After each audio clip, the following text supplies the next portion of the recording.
right, good morning, everyone, and welcome to the 13th Annual Jersey Shorecast presented by the Lloyd D. Levinson Institute of Gaming, Hospitality, and Tourism in the School of Business at Stockton University. I'm Jane Buchanevich, and I'm the Faculty Director of Light, and I'm joined here today by Matt Doherty, who's our moderator for the day, and he's the Executive Director of the CRDA, along with our panel of experts. The Jersey Shorecast is a look ahead to the summer's tourism season at the Jersey Shore, and this year it just feels more important than ever. So I'm really looking forward to hearing what our panel has to say, and I think you're going to find it to be a great discussion. During the session, please enter your questions at the Q&A tab on the bottom of your screen. We'll try to get to all of the questions at the end of the panel discussion, but I apologize in advance if we miss any. But please use the Q&A tab at the bottom. I'm now going to turn the mic over to Matt Doherty, who's our moderator for the day, to begin the session. Thank you, Jane, and welcome to all our panelists and other folks joining us, and thank you for having me moderate this very distinguished panel. You know, if ever there was a time for the phrase, "May you live in interesting times," this is it. And it seems like we can say that every day waking up now as things change. You know, for the last 12 months, the last 6 months, the last 3 months, and things change in the last 30 days. You know, and as we go into this summer, I think it's an opportunity for us to start being optimistic once again. As we start to have some gatherings and restrictions are lifted, vaccination rates go up, and hospitalizations and COVID positive tests go down. A couple things before we get started, I wanted to share with everyone is some of the things that we're doing at CRDA for the summer in Atlantic City. The legislature passed a bill and the governor signed into law a Open Container Act that would allow open containers of alcoholic beverages in the tourism district of Atlantic City. Working with Mayor Small and members of the council, we came up with an area to designate that followed much like last year, where it encompassed the entire boardwalk and the Orange Loop, as it's referred to. And the Orange Loop is a section of town that encompasses Tennessee Ave, St. James Place, and New York Ave from Pacific Avenue to the boardwalk.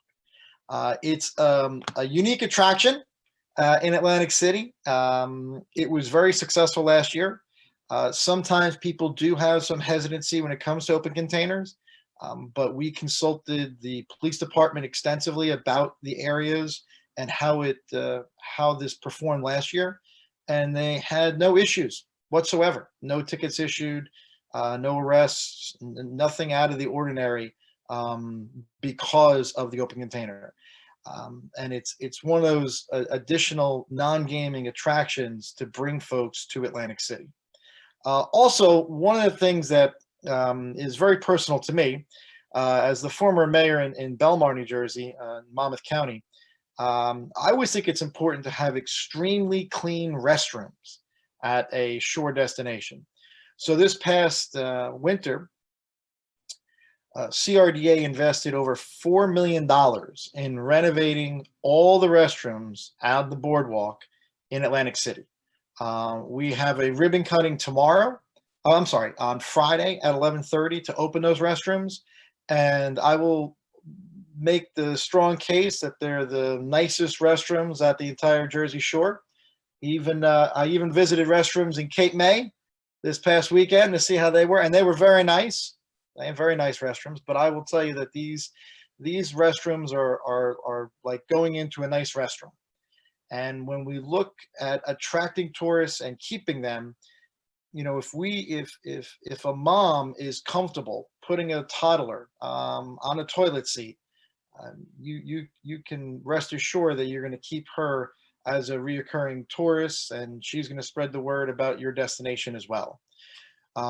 So we've taken the last few months to finish that up, and also we've worked with Atlantic City to ensure that there's going to be plenty of public safety in the tourism district. CRDA is funding 45 police officers who will just police the tourism district. That's the boardwalk, Pacific Avenue, Atlantic Avenue, and all the streets in between. Because as we try to attract folks to come here, we want to make them feel as safe as possible and also create a atmosphere of safety. So, you know, a lot of the talk around reopening does occur regarding COVID-19 and people's health and the safety of their health, but we're also looking at the public safety aspect as well in Atlantic City going into the summer. So we are very optimistic. We're very bullish. A lot of the changes that are coming down the pike look like, you know, everything's pointing to a really tremendous 2021 in Atlantic City, and I would guess the entire Jersey Shore as well. So that's my opening. And with that, I'd love to get into questions again from this distinguished panel. First one, I'm gonna ask Larry Sieg to address, and then everyone else to chime in as well. But first is Larry, and the question is this: in your opinion, how did the local tourism industry perform in 2020? First of all, thank you, Sarah. Thank you, Jane, for having me on today. To be honest with you, in spite of everything that the challenges that we dealt with and how, you know, the world and everybody sort of took a breath or held their breath for a little while, once we exhaled, Atlantic City actually fared much better than anticipated and much better than other destinations. Because truthfully, you know, by July, we were able to open the casinos back up. We were able to open our restaurants at a certain capacity. And people, you know, being a seashore destination and a beach resort, people wanted to get out. People wanted to get outside. By July, they were ready to get outside. And it was interesting. I attended a panel last week for National Tourism Week, and the state put the numbers out that in spite of everything that happened, 84.6 million people visited New Jersey, and they with a visitor spending of over $29 million. So I have to believe that a significant percentage of that is Atlantic City. So I really think that overall we fared well in spite of everything. Great. Jamie, you want to take a stab at that as well? So here on Tennessee Avenue, I mean, we were poised for success. This was kind of a blessing in disguise for us with the casino restaurants being closed. Everyone was kind of funneled onto the boardwalk and down to Tennessee Avenue. In the beer hall, when we built it, we built a huge beer yard. So with outside dining, we had a line every night. Rhythm and Spirits had a line every night. We were just, you know, fortunate that we had the outside dining and that, you know, we were in some ways ready for this. Right. And Diane, how did the oldest resort town in America fare through 2020? Well, Cape May, as well as the rest of Cape May County, actually did very well. Like Larry said, you know, I think the beach communities, the beach counties fared well because people were looking to get out, get away from the four walls they were looking at during the quarantine time and be able to go, especially in the tail end of July, to get out and, you know, take a vacation, get away, take it, you know. And I think that when we look at, you know, the overall tourism, the state was down 36%. But when you look at the non-beach areas, they really took a beating. They were still, you know, they are still struggling, but the beach counties seem to be faring much better. We did very well. In the overall, we were down 21%. We were looking at 30 or more percent, you know, this time last year. We started out in April looking at our occupancy rate being down 99%. I mean, it can only go up from there. And at the end, when we started to look at the fall, we outpaced 2019 in September and October. You know, we have great weather, the beaches are great, you know, things were open, there were a lot of things to do. And we always work, you know, with, you know, promoting Atlantic City, the casinos, you know, to give people more options. But I think that overall, the fact that we had, you know, our tagline was changed to exciting places, open spaces, as long as we were promoting that ability to be outside and for people to social distance on their own, you know, we did well. Right. And Diane, no one does a better job of you in getting international tourists and attracting folks from Canada to come down to Cape May. The border was closed all last year. How were you able to just make up that difference just by getting people to come in from the tri-state area and just local areas? Yes, actually, because the border was closed and we sat on the edge of our seat, it's going to be open July, it's going to be open August, and it never, still not open. We tightened our marketing radius. We normally do about 300 miles. We kind of tightened that in, looking at, travel bans, who could travel without having any quarantine issues, what was easiest for them. So when we tightened in and started to really target those areas, we saw that we were able to supplement the Canadian visitor. In July and August, they represented about 7% of our total visitation. So, that was a challenge for us. But I will tell you, the campgrounds were a huge part of the resurgence. People were looking for that safe vacation getaway, more controlled. They were either buying RVs, renting RVs, coming down to stay. In our 47 campgrounds. So we saw that we were able to definitely change out and bring in a new customer, and we're seeing that the new customer is coming back again. So we're very optimistic about this year, and still wondering how we're going to make out with another year if Canadians are not able to come. Right. Oliver, anything you want to add on this? I think that all of this, tracks with kind of the stuff that I, kind of closely monitor. I mean, I think as a whole, for the year as a whole, obviously it was, needless to say, very, very difficult. But that said, I think the lockdown fatigue, the inability to fly last summer, certainly once, some of the reopenings really began, early July, I guess, certainly helped, and pushed the season about way above where folks actually thought it would end up. And as Diane said, once you're looking at being down 99%, percent or whatever it was that she cited as the occupancy rates, I think a lot of folks ended up in much better shape than they actually thought that they would. And, based on fourth quarter data from last year, it does seem that there was, decent momentum, which has, carried into the first quarter of this year, which we can come back and talk about a little bit later on. Right. Well, let's move on to another question. I mean, it's a lot of it's related. Are there lessons learned or changes you made in 2020 that you will continue or even discontinue going into the future? Let's start that one with Jamie over at the Beer Hall. So we partnered with platforms such as DoorDash and Uber Eats, and we found that to be very successful. We started that last summer, and we're going to continue with that. Obviously, the open container law has been, very good for us, and that's also been very successful. And we'll do everything we can to keep that going. And also, we're going to continue to push outdoor dining. Again, we already had that going for us, and then with COVID and the new rules, we were just poised for success with that. And that's something that we're going to continue to push this year. And as we know, it's still trending and will probably trend for a long time. Right. And Diane, what about for Cape May, for things you've learned, changes you made, stuff that you're going to keep and stuff that is just going to fall away rather? Oh, you're muted. One of the things that we've changed is that whole taking a hard look at our drive-through market, kind of just determine how we can better reach them, promoting the outdoors and open space.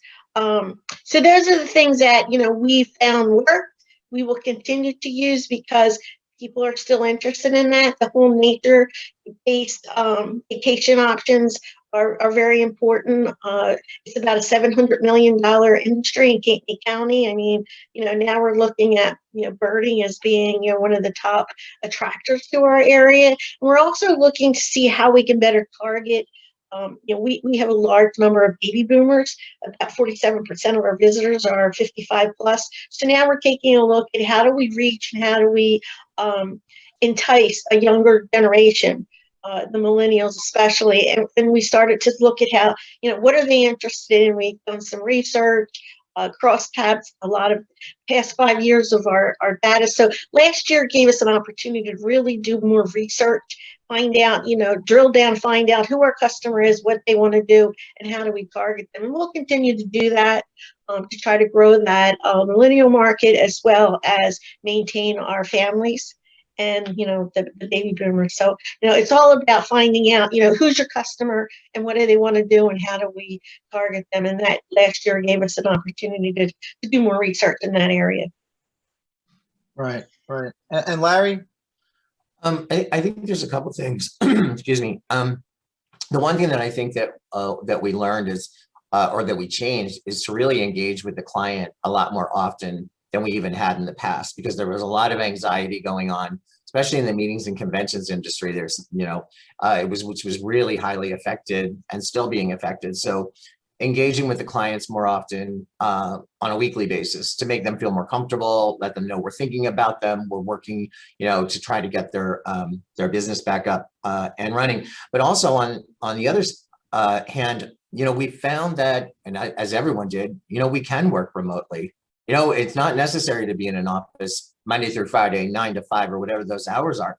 I still think we reopened our offices on May 3rd. And of course, we're going to continue with a hybrid schedule of working 1 or 2 days a week from home. Because number one, I think it's good for people. I think it refreshes people. But I also think there's an importance of being in the office and engaging with each other, and especially for brainstorming and trying to come up with new ideas and creative ways to market. Because as we know, coming out of this, it's going to be more competitive than ever to vie for that visitor dollar and the meeting planner dollar. Yeah, and some of the things that we've learned too at CRDA, casinos were shuttered. People weren't traveling; they were hesitant. But the online gaming really took off. Really took off, and included in that is sports betting. I mean, sports betting is just off the charts, and it's only going to continue to improve. But what we've really focused on are the non-gaming amenities. So, Larry, I know you were at it. Maybe some other folks know about it as well. But there's going to be this new, and there's going to be a grand opening, I believe, this Friday, of Lucky Snake at Showboat. It's a big, giant arcade, evidently. And they're going to look to break ground on the new indoor water park next month, June of 2021. So, we're also looking to figure out what other attractions can we bring non-gaming. I know that Boo-Ray and the Orange Loop, one of the restaurants, is going to do a lot more outdoor music concerts. What's been very successful in Asbury Park has been the Stone Pony Summer Stage, and they've recently bought a stage and acquired some property to start doing, not overwhelming concerts, but if you can attract 1,500, 2,000 people into Atlantic City for non-gaming events, it starts to really support the rest of the tourism industry as well. So that's some of the lessons that we learned, and some of the changes that are going to stay in place. And as Jamie mentioned before, things like the open container, that's certainly going to stay in place as well. I think one other thing that is not a wild card, but it's going to be interesting moving forward that hasn't fully developed is cannabis, and the licensing that's going to occur in Atlantic City, the tourism that's related to cannabis. Much like breweries have popped up all over the place, now there's going to be cannabis folks who are going to display how it's grown, how it's manufactured, how it's tailored, and then also the retail component as well. So that's just another tool in the toolbox to help bring people to Atlantic City, again, for non-gaming related issues. Matt, could I add one more thing based on Larry's observations? We had noticed prior to COVID that we were seeing a coastal shift. Basically, what we're calling it is that people are coming from the urban areas to stay in these coastal areas because they can do remote work, because children can go to school virtually. And we started to see that, and especially during the COVID era, we saw huge numbers of people. Our second homes were being filled with might have been empty here during the winter months, but we were seeing second homeowners coming to do their work here. We're starting to see more businesses who want to open up because they can, stay here, work from here, and maybe, rent some office space. But also the huge rise in the Airbnb, the online booking engines. When we look at, some of the data from research we've done, Seattle City generated $111,000 in 2019 in Airbnb or online booking engine rentals, and they are now at $4 million in 2020. So when we say, we saw a lot of people here, we didn't know, we couldn't get, our hands around where are they coming from. Now we're getting the data that a lot of them are, coming from other urban areas to come down, especially during the COVID season. And now we see that there's a possibility that they're going to extend and perhaps, open businesses or relocate their businesses to these, coastal areas. Why not? You can still conduct your business. So that's something that we're keeping an eye on and working closely with our economic development department to try to, bring more people in, bring more businesses in, and replace some of the businesses that were lost. And that kind of rolls into the next question is, and we'll start with you, Diane. Like, how would you describe the new normal for your industry, for the tourism industry? How would you describe the new normal? Well, what we're looking at is there are a lot more. We have under 95,000 winter residents, and we're now starting to see that number grow. We have 47% of our dwellings are considered second homes. We're seeing, record numbers of people who are either coming, not renting it and staying year round. We're seeing rentals that are just, year-round rentals that are off the charts, and we're still continue to see that. So I think our new normal is that we're going to have more people here year-round who maybe have a second home and now are going to use it for themselves and not rent it, or we're going to see an increase of visitors coming and staying longer periods of time. When we see that, now we're going to take a look at how to, it's going to adjust store hours, operations of some of our businesses. Restaurants are going to see more. So, once we get the employee situation under control, we're going to see how that is changing our typical tourism businesses and creating more year round. Right. Oliver, what are your thoughts on the new normal for this industry? Just kind of piggybacking off of what Diane was saying, I think that there were many places, especially, along all sorts of kind of shore communities that kind of saw this dynamic as the pandemic wore on over the course of last summer. And a lot of folks, were looking for more space and to exit, kind of denser urban areas. The housing market is, nationally is just, just white hot at this point. Fueled obviously by, monetary policy and low interest rates. But the last time that I looked at just single family home prices in both Cape May and Atlantic County, just in February, we're up about 18% year on year, which is actually well above what the state is seeing and well above what is going on even at the national level. So that kind of gives you a sense, and kind of underscores Diane's comments about, looking out. I think one of the longer term trends may well end up being, to Larry's point, as you have these folks that are more willing to work from home and employers that are going to be more flexible in terms of allowing people to work where they would like to.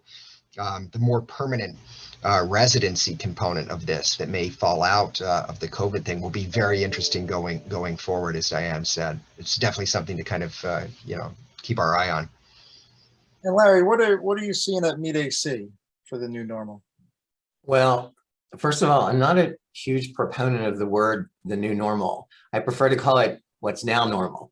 And that's exactly where we are. But we're seeing a couple things. Number one, as I said before, we're going to see a much more competitive marketplace. And I mean, the industry is going to be quite cutthroat as we go into the future. I think we need to plead with all of our funding institutions that budgets need to be increased and not decreased in order for us to capture that market. And I think in the convention and meetings market, we're going to see some of the larger annual conventions break down into smaller regional meetings and conventions. And we're positioned really, really well for that, being a drive market and being within a drive of a third of the population of the United States. Great. And Jamie, since Larry corrected me, it's not new normal anymore. It's the Now normal. Now normal. It's what's now normal. I mean, we're definitely going to continue with less touch points. We converted to the QR code menus. We're going to continue with that. People seem to like that. They, convenient.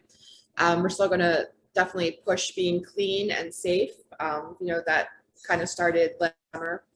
And again, we're going to continue to push our outdoor dining. And I think those are all new normals. The QR codes, I mean, for other restaurants, right? It seems the way to go. You can change the menu easily. You don't have to reprint things, right? And they're convenient. Most people, find them convenient. We do see with the order customers that they get frustrated with the QR code. So, of course, we do have paper menus too. But also what's interesting with the QR codes is last summer we were able, and now we can track where everyone is coming from. And we had close to 25,000 scans last summer, and the majority of those people came from New York City and the Bronx, which was very, we weren't expecting that. We were expecting more, people from Philadelphia, Pennsylvania, but a majority were from New York. How about that? Yeah, it's just surprising. And of all the boroughs, it was the Bronx. I just, interesting to hear from you, come September, October, as to where folks came from for this summer as well. That's really interesting, Jamie. Yeah. I mean, we're definitely going to keep track again. And we'll start with the next question with you, Jamie, as well. Did your business change its marketing message in response to the pandemic, and how did you do that? Yeah, well, of course, we had to change our marketing message. We found that saying that we enforced the rules was a big deal, and people really respected that. So part of our message was that, we strictly enforced the new COVID rules, meaning that you have to wear a mask unless you're seated, that you have to sanitize your hands when you come in, and that went over really well. And again, we pushed our outdoor dining message, which we hadn't really pushed that much before or as hard. Yeah, and in your case, I mean, Tennessee Ave has a great outdoor area, and that's one of the smart things that I think you see up and down the Jersey Shore is, in a normal year, and Diane, you could tell us better than really anyone from all your experience. You have the summer months to make business, to make money, and then, things tail off.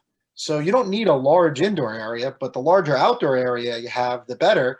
And, the large outdoor areas were very well positioned for, this pandemic, like Tennessee Ave Beer Hall.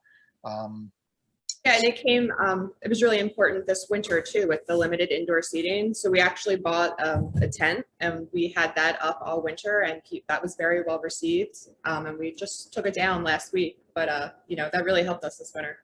Right. And Diane, how did you go about altering your marketing during the pandemic? Well, we started out with, when our office was closed, I spent the rest of my day canceling and putting on hold my entire marketing campaign. Within 3 days, we started back with the campaign.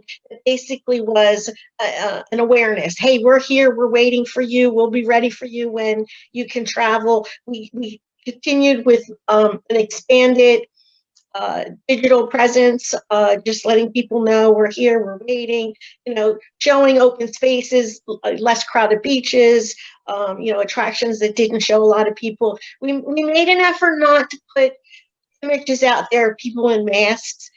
Our content in our ads talked about, the CDC guidelines and the mask wearing and the social distancing. The county put together a task force for COVID, which included a lot of the folks in the business community as well as county government, and a campaign. We ran a campaign that coincided with ours that basically was, we're going to reopen safely together. And the whole campaign, separate from our marketing, although we included that message in our marketing, was, to let people know that you can come here when we're ready, and it's going to be safe. We're all going to comply. These are the guidelines. Here's information from the health department, to let people know that we are serious. So that was a very big part of what we changed. But as things started to open up, our message continued to change. We're here when you're ready to, reopening safely. And then we kind of went back to our, videos and all that kind of showed that, we are exciting places and open spaces. You can come here and feel comfortable. So we just are the key to what we were doing is, not to stop advertising, but to keep our customer engaged, much like Larry had said, through social media, through digital campaign, through billboards, and we changed them until, things started to open up. And then we still have to this day, we're still advertising, the whole open space. But that's how we kind of morphed into it, and continually changing and working with our vendors and media outlets to ensure that our visitors, the potential visitors, knew that we were following the guidelines and that, they would be safe in their vacation in Cape May County. Gotcha. And Larry, how did you alter the marketing message? Well, we altered and we also reinforced. Again, as I mentioned before about the drive market, that was something that we reinforced because people were not getting on airplanes, or they weren't comfortable getting on airplanes. So we were positioned really well for them to hop in their car, feel safe with their family, and come down and be on the beach and the boardwalk. The one thing that we did change, though, in our narrative and the messaging at the beginning of this year was we focused a lot more on regenerative tourism, and we combined like sustainability practices and corporate social responsibility. We brought that into the messaging because it's really important for people right now, and it elevates the exposure, especially in the meeting planner market. And then I think we also we ensured that we have a mindful approach to reopening the meetings and conventions market, that we can provide service to them in a clean, safe, and healthy environment. So that was the message that we put out there, and we're looking forward to having the market open back up. Gotcha. Thanks, Larry. Let's change a little bit, and we're going to start with Oliver on this one. This is a little bit more economic based. But Oliver and the group, how do you describe, or how would you describe the region's current economic circumstances, and how do you see them changing over the near, mid, and long-term future? Well, kind of going back to my remarks earlier, there was some real good momentum, I think, that started to kind of build up in the fourth quarter of last year, and it really has, it seems to me, kind of carried over into the first quarter of this year. That said, what's interesting right now is there does seem to be a little bit of divergence between what's going on in Atlantic City and Cape May right now. And I'll give you one example of this. And I don't know if this is kind of just a temporary first quarter blip, or if this is gonna, how this will shake out over the summer months. I'm kind of eager to see. But if you just look at first quarter employment, Cape May is actually up about 12% year on year through the first quarter of this year. Atlantic City still remains down about 12%. relative to the first quarter of 2020. So that's basically, not, the moment right before the COVID lockdown really started to kind of bite, in the end of March, mid to, latter part of the first quarter last year. So, that's kind of interesting. Both, kind of metropolitan areas have seen, their unemployment rates come way back down after, spiking dramatically, of course, last spring. And in the case of AC, I think there's a little bit, a lot of this is tied to the casinos, and I think casinos were kind of maybe perhaps a little bit more hesitant, kind of at this point, kind of waiting to see, what was going to be coming out of Trenton, especially as it relates to, what the summer season is going to look like. I also think that, there's kind of an ongoing national discourse about, the job openings being very, very high right now, and many businesses struggling to kind of find employees. I think there's a lot of different facets to that's going on. So I wouldn't be surprised if that kind of shakes out over the coming summer months. But I think all kind of national indicators strongly suggest that there's just enormous tailwind for the economy moving out over the next 3 to 6 months. There's enormous lockdown fatigue. There's accumulated savings. The national savings rate, just skyrocketed over the course of the last 6 months. There's lots of fiscal stimulus coursing through the economic system at this point. And I think to Diane's point, I think folks are, just desperate to be outside. I think all of that bodes very, very well for the rest of 2021. I really do think that we're poised very well. And I think a lot of kind of the concerns over inflation and the kind of the bottlenecks as they relate to, all sorts of industries, whether you're talking about commodity prices or even if you're talking just about labor input at this point. I do think that, these are kind of temporary, bumps on the way back to, the new normal or whatever we're going to end up calling it. Gotcha. Thanks, Oliver. And anyone else want to add onto that from what Oliver was talking about? I think he hit it pretty well. I think one thing that I think we need to be mindful of, or people need to be mindful of, is that, and like any other natural disaster, and we do consider this a disaster in the past with, Hurricane Sandy, 9/11, whatever that might be, there's a recovery period that everybody needs to be aware of. It just, we don't flip a switch and go back to the way we were. So there's usually like a 3 to 5 year recovery period after any type of natural disaster. So I think people need to be cognizant of that as we're moving forward. Great point, Larry. Let's go with you, Larry, on the next one. Are large groups and meetings starting to book for the future? And how far into the future are they booking?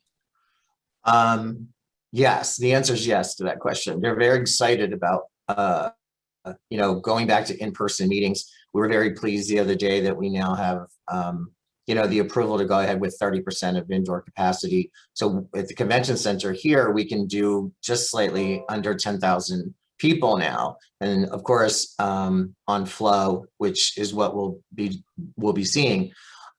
We are booking now currently through 2025. We right now, at this point, we have about 170 events on the books between now and then.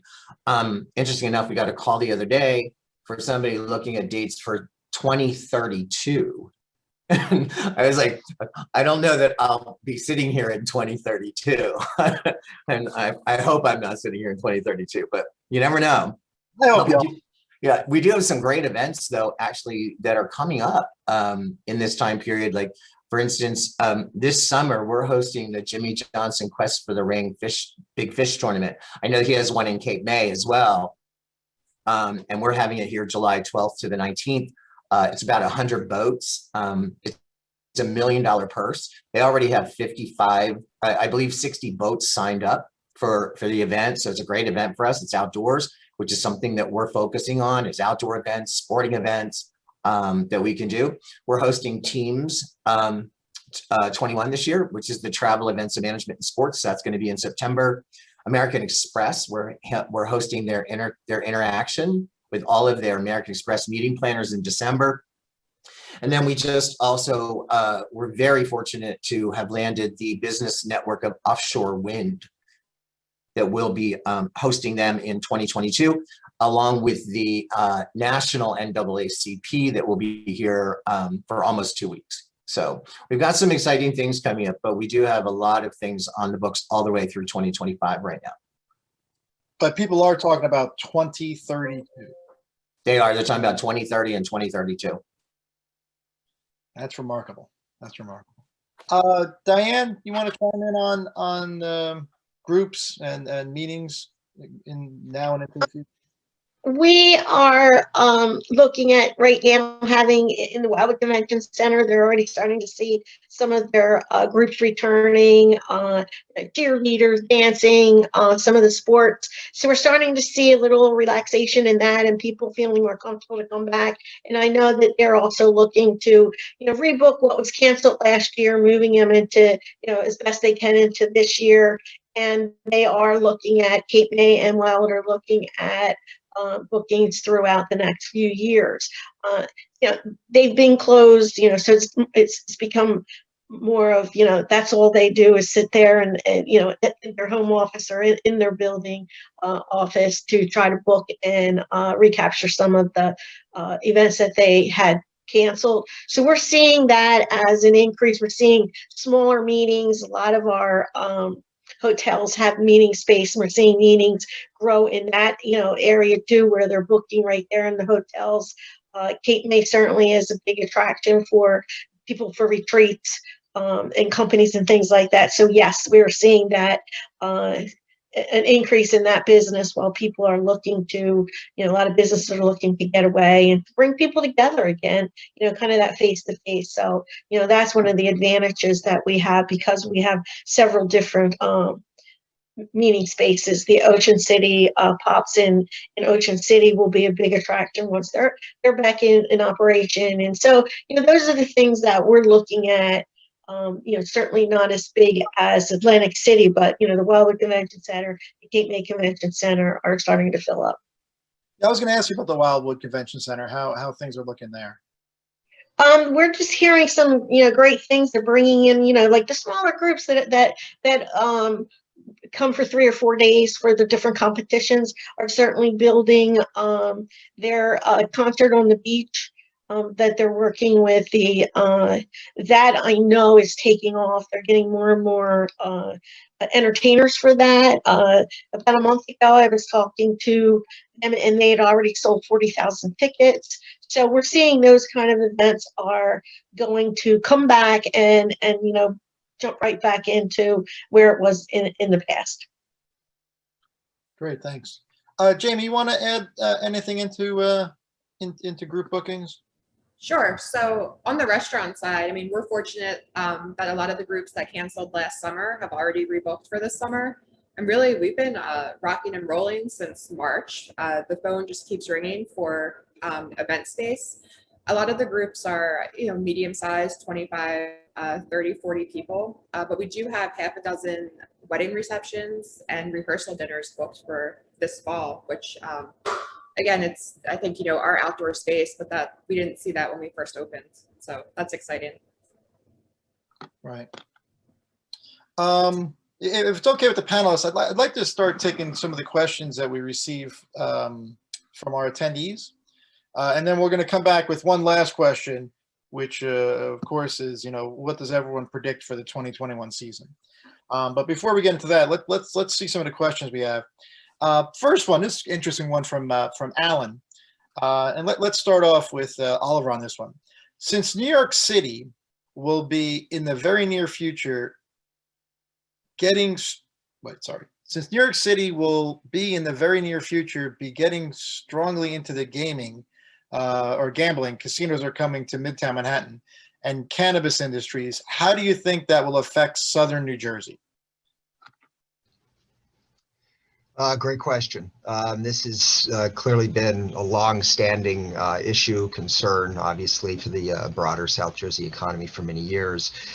It does seem that this is probably coming down the pike. I know far less, frankly, about the cannabis industry situation, but certainly, as you kind of think about the casino industry obviously, really, went through a several-year period of retrenchment, obviously, following the Great Recession.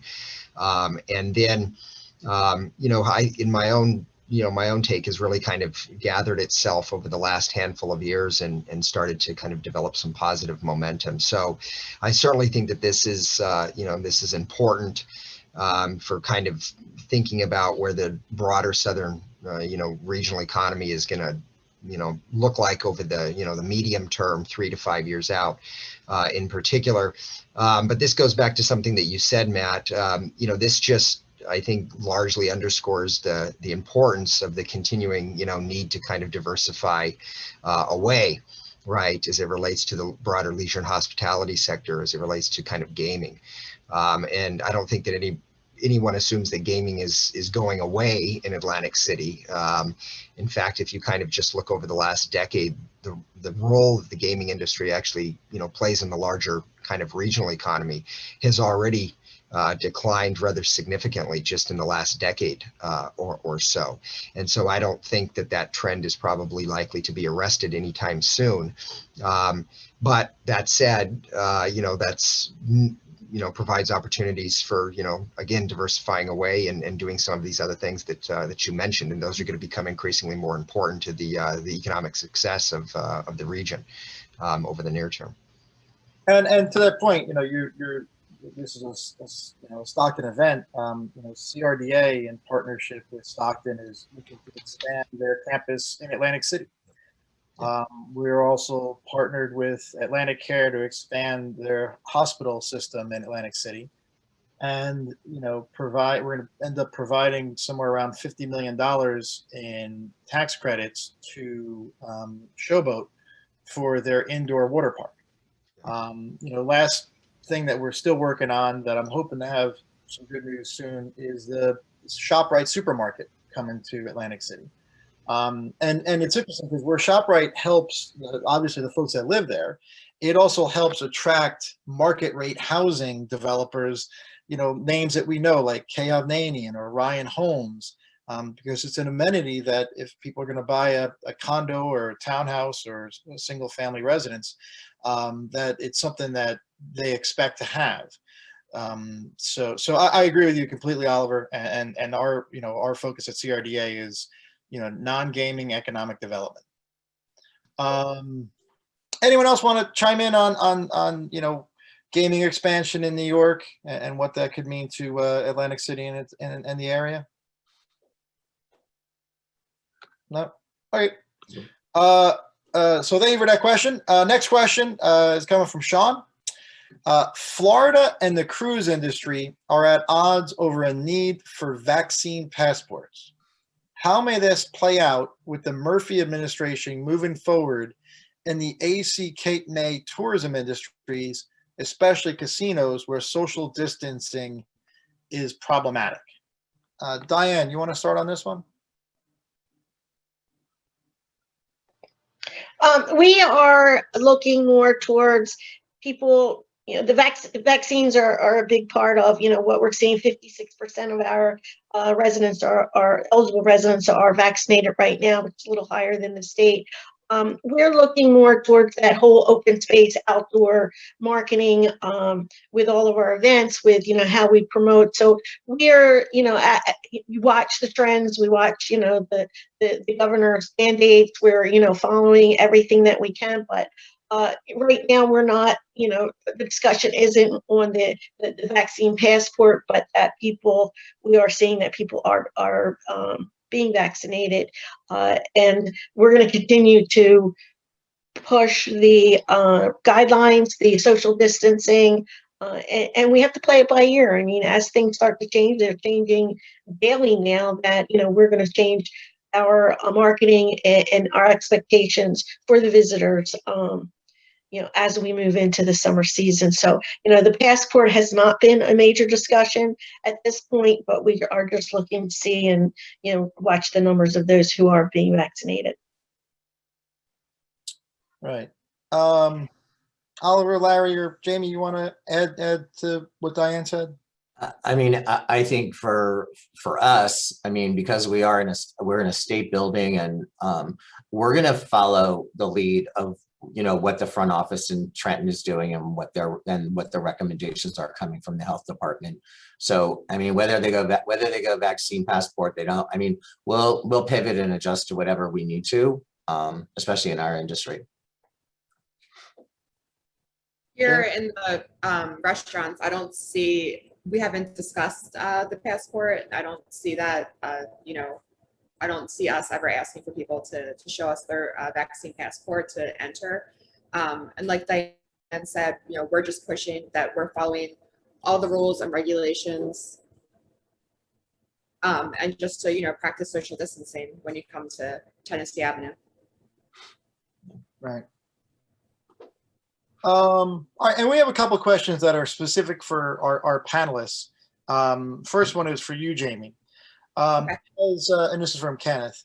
Has finding workers for your establishment been a problem for the season? It has, not so much front of the house, back of the house, we're having a problem. Specifically, cooks, dishwashers, we're getting a ton of applications, but then we're having no one show up for the interview, and we're having a lot of people not showing up on their first day of work. So that's been it's been disappointing. And Oliver, could you speak to that more broadly? I know there has been some discussions about potentially altering the current unemployment benefits and maybe making them a hiring bonus benefit. So if someone does go to Tennessee Ave Beer Hall and they get a job, instead of them, costing them money by losing their benefits, they would get, 2 months of additional unemployment insurance benefits as a bonus, really, for taking that job at Tennessee Ave Beer Hall. Yeah, I mean, I think that this is, to go back, this is definitely, we're hearing a lot of kind of national discourse about this, the kind of the uptick in job openings, and then the difficulty associated with finding workers in some industries. I think there's a lot of things going on. I mean, my own sense is that, well, I don't doubt, there are some small businesses that are kind of struggling in this regard.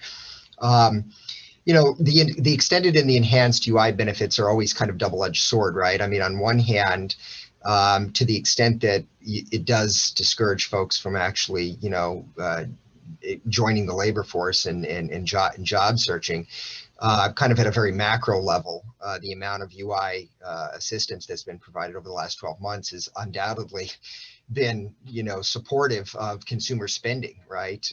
In a very kind of trying year, obviously. So, you have more money than otherwise would have been going through the broader economy had you not actually had the UI benefits, right? On one hand. But I also think that there's really, as you just kind of think about the labor force thing, I think there's obviously a number of things that people have discussed that are very real to the extent that it's actually constraining labor supply at this point. I mean, there's, it's a once in a century pandemic. I think that the fear that some people may have is obviously still very real for some people.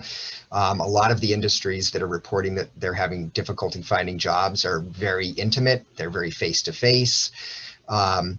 I think the childcare constraints, right? Something like, 60% of the 200 largest school districts in the country are still largely not open or not fully reopened as of just a handful of weeks.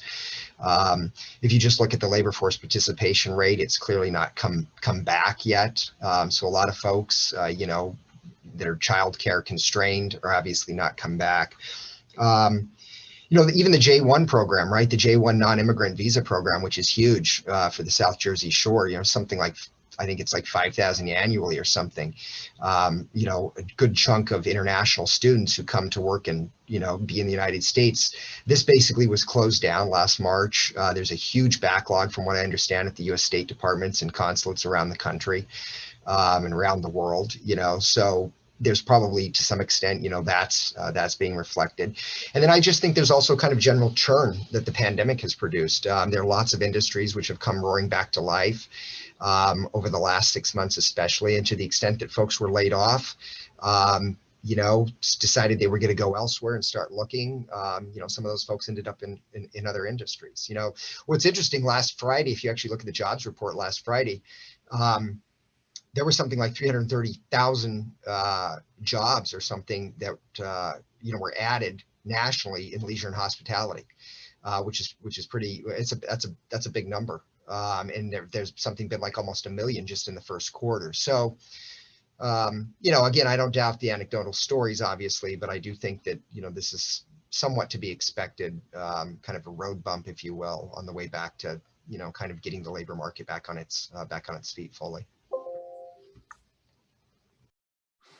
Anyone else want to add to what Oliver said? No? All right, so we're on the next question. This one is directed for Larry. This is from DRBA Marketing. Can Larry define regenerative tourism that he mentioned? Is that the new term for ecotourism? Somewhat, although it does differ a little bit, and especially when I'm talking about the meetings and conventions industry.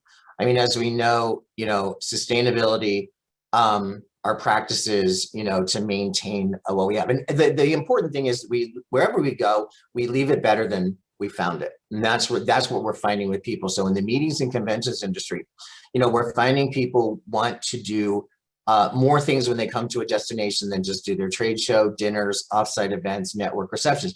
They want to get involved in the community. So for example, regenerative tourism, we have a group that wants to come in and they want to take a section of the beach and they want to do a beach cleanup while they're here. Or they want to go work in one of the neighborhoods with Habitat for Humanity, or maybe with the Boys and Girls Club. Or we've had a group that was interested in volunteering and doing some at the Marine Mammal Stranding Center. So those are examples of regenerative tourism, and we're seeing in the meetings industry when they come into a city, of course they want to enjoy and do the business they come to do, but they also want to do something for the destination to leave it better than when they came. So that's sort of the difference. Got it. Thanks. The next one from our participants, I'll actually take myself. This is from Nicholas. It says, are the new arcade and indoor water park sustainable for local tourism year round? So the water arcade Nicholas is talking about, and the water park are both at the Showboat Hotel. I'll take the water park first. So as I mentioned before, CRDA has approved up to $50 million in tax credits for the water park. We did that because we looked at the project itself, and when it comes to sustainability year round, the answer is yes. When you look at the successful water parks, particularly in places like the Poconos, you know, a lot of that has to do with, you know, folks wanting an experience during January, February, March that they can't get unless they fly to Florida. So we're pretty confident that the water park will have a decent year-round pull for Atlantic City for Showboat. And you know, it's unique in that it's the only one in the entire city, in the entire area. So we think that year round it should be in good shape. The new arcade, that I don't have as clear an answer on. I haven't really looked at the finances for that. All I could tell you is that Showboat's business model is to come up with ideas that other people aren't doing, and see if they can be successful. You know, Showboat was at one time, as everyone knows, a casino. Now it's just a hotel, and there is a deed restriction on it not being a casino. So they're trying to have a fun, inviting, interesting atmosphere, but without the casino aspect. And that's what the new arcade brings them. Again, their grand opening, as I mentioned before, is this weekend, I believe. It's either Right. Friday or Saturday. Saturday. Yeah. And I could tell you that of all the things that are going on, I've seen more hype over this.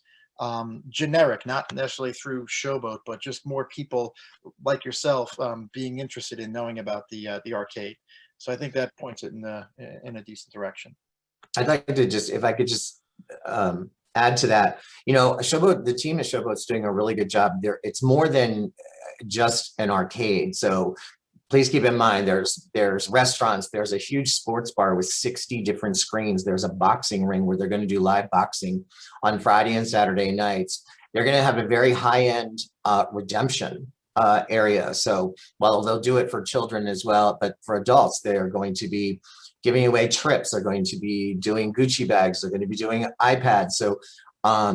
So it's going to be an experience. I kind of liken it to like a Dave and Buster's on steroids. That's exactly what they're doing. So it's much more. So I do think it'll be a great place for families to go in the wintertime as well. So I think it will do great. Next one comes from Laura. I'll take this one as well because I worked on this report. So Laura's a reporter with the Philadelphia Business Journal. She's asking, I'm curious about the recent report from Atlantic City Restart and Recovery Working Group that recommended AC develop its blue economy jobs to lessen the city's dependence on gaming and tourism. Can you speak to this shift and how it would be beneficial to focus on aspects other than tourism and gaming in Atlantic City? I think Oliver mentioned it before, and maybe both him and I mentioned, diversifying the economy. When you look at the offshore wind turbines that are going to be going off of Atlantic City, that Ørsted has a license for, the jobs related to that, the jobs related to things in the ocean, have outstanding compensation, and they're sustainable over time. These are things that the government is going to be pushing. When I say the state government is going to be pushing heavily. What we're looking to do is to figure out how do we get those folks who are going to take these jobs to live in Atlantic City, which means we have to improve the housing stock.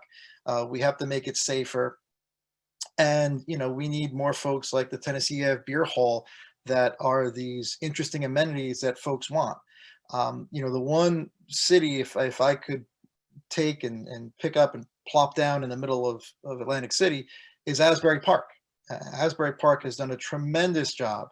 Asbury Park has been so successful with their housing and their development that they are now going to have rent control for the first time ever because of how expensive it's getting to live in Asbury Park. So yeah, I was one of the co-chairs for Governor Murphy's Restart and Recovery working group. So I helped author the report. And when you look at the blue economy, it's not just economic diversification. It goes into housing. It goes into employment. It really has a great future ahead of it. Whereas, in previous questions, people asked about gaming expansion into, Manhattan and what that may do. While other cities and states may be moving in that direction, we think it's important to diversify Atlantic cities and look towards, all right, what's the next part of the economy that we can bring into this region, and the blue economy was one that everyone was hitting on. Oliver, you want to add to that?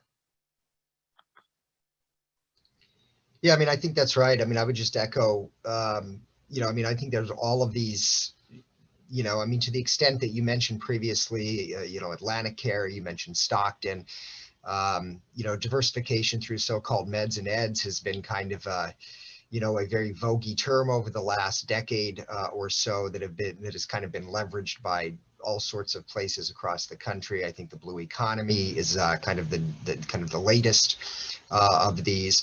And I think, for these kinds of shore towns, which have typically relied upon, disproportionately heavily relied upon leisure and hospitality, going back to Diane's earlier comment, there is and echoing yours, there's a real need to build economies that are going to attract folks that want to be there for 12 months out of the year. And you need the jobs. And I would add, I would add to that, to the extent that, certain, demographic groups are kind of key for many of these kinds of jobs because of the skill sets that they require. There's a certain amenity portfolio that obviously has to be nurtured, oftentimes right alongside these kinds of efforts. And you're right, it goes from housing, it goes from, frankly, education to the K-12 level. All of these things get pulled in to these kinds of efforts, and it's going to be, hugely important, I think, for the economy, especially Atlantic City's economy, over the next decade. Right. And some of the expansion over the last couple of years that has taken business away from Atlantic City has been gaming in Philadelphia and other parts of Pennsylvania. But the one thing Atlantic City has, New Jersey has, that, Philadelphia and Pennsylvania do not have, we have the Atlantic Ocean. And it's about time that, we figured out a way to use that to economically benefit the folks in Atlantic City and the entire region. All right, we have another question from Carol. I'm going to send this over to Larry first. How can we collectively, either through CRDA or DoAC and other marketing outlets, make Atlantic City more exciting as you approach the city, or make the boardwalk more attractive with lights, attractions, or experiences that promote AC as its original America playground? Well, for the promotion of it, I will tell you that there needs to be a unified DMO, or destination management organization. Right now, the marketing of the destination is done in silos and very fragmented. So we need to come together with a single marketing campaign, a strong marketing campaign to promote the destination. As far as lighting on the boardwalk, attraction, Matt, that's more on your that's more on your end of things than it is mine. Right. Yeah. That's the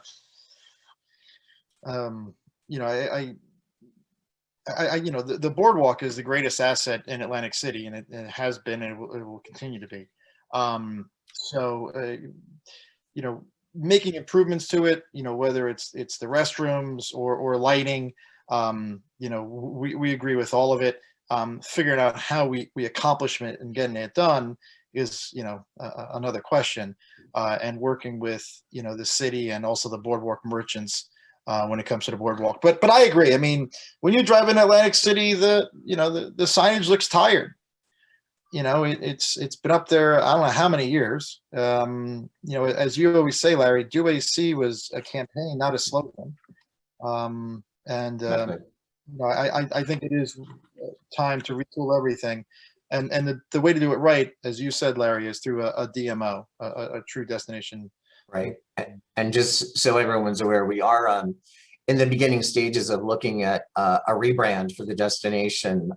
Again, those of you who have ever been involved in rebrands knows it takes time to rebrand a destination.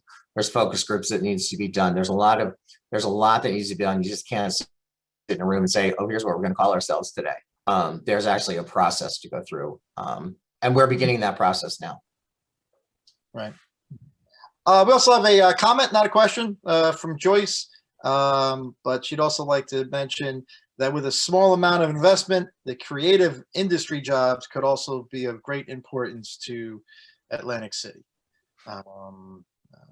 She must be talking about something like 48 blocks. But thanks for the comment, Joyce.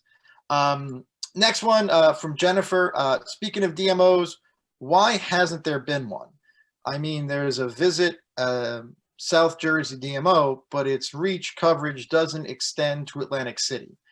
Larry, you were in Atlantic City or have been in Atlantic City for a long time, and there had been a DMO. Yes. You just want to address that as far as, you know, what had been here? Well, yeah, originally the Atlantic City Convention and Visitors Authority was the official destination marketing organization at the time for Atlantic City. Through the S11 bill that was put in place in 2011 through Governor Christie, the ACCVA was dissolved, and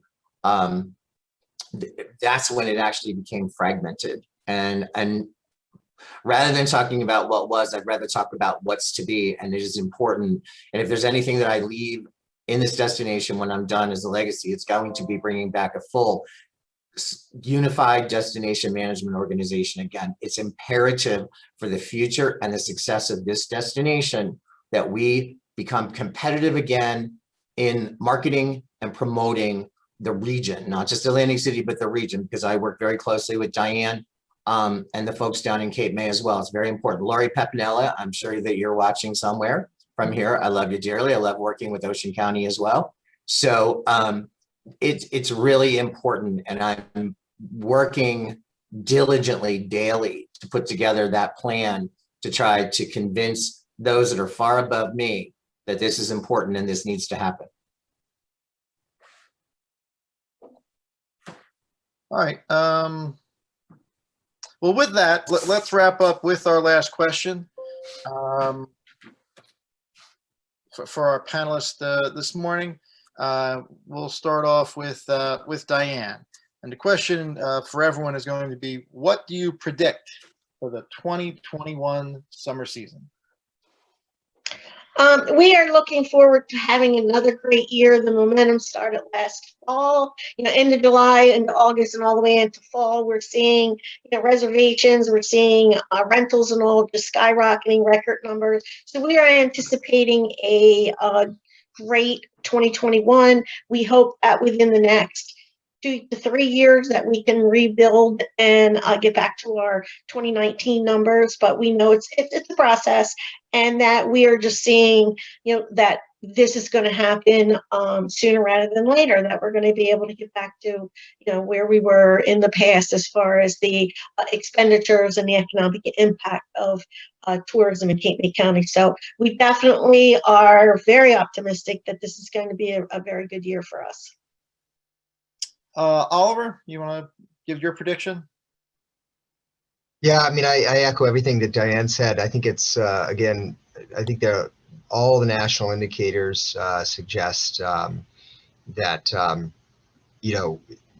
especially the summer session, I think is going to be really excellent. In fact, it's even going to look, a lot better than it probably even is. I think it's going to be excellent, but because the base is already so low, you're going to get this base effect, right? When we look at year-on-year numbers a little bit. So, and I still think that even, again, to the extent that you have folks that are still fearful of flying, some folks that aren't willing to actually hang out in large urban centers, I think all of that, behooves, an even more robust summer shore season for South Jersey.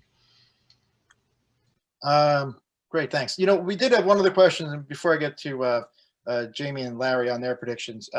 Amy Rosenberg had one other question. It says, many of Atlantic City's city parks are under CRDA control. Oh, where'd that go? Hold on a second. There it is.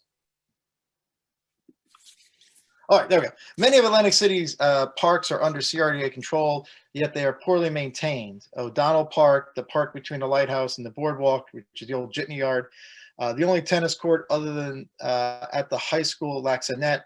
Are these potential city resources also part of attracting people to the city, like the ShopRite?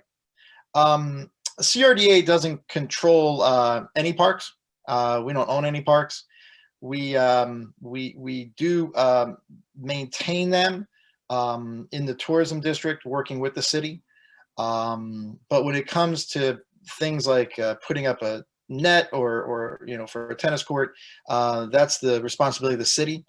We are simply there to pick up trash, to take down graffiti if there is any, pick up litter, to do our best to keep the parks clean, mow the lawn, mow the grass, things like that. They also are attractions for people in Atlantic City, but really more for the folks who live in Atlantic City, not so much to attract people to come to Atlantic City. O'Donnell Park, is right by Stockton. It's not a park with baseball fields or soccer fields like other parts of the city. It's more of a passive park. And the other one that's further uptown, the lighthouse is a great attraction, and they do a remarkable job with limited resources. But when it comes to the ShopRite,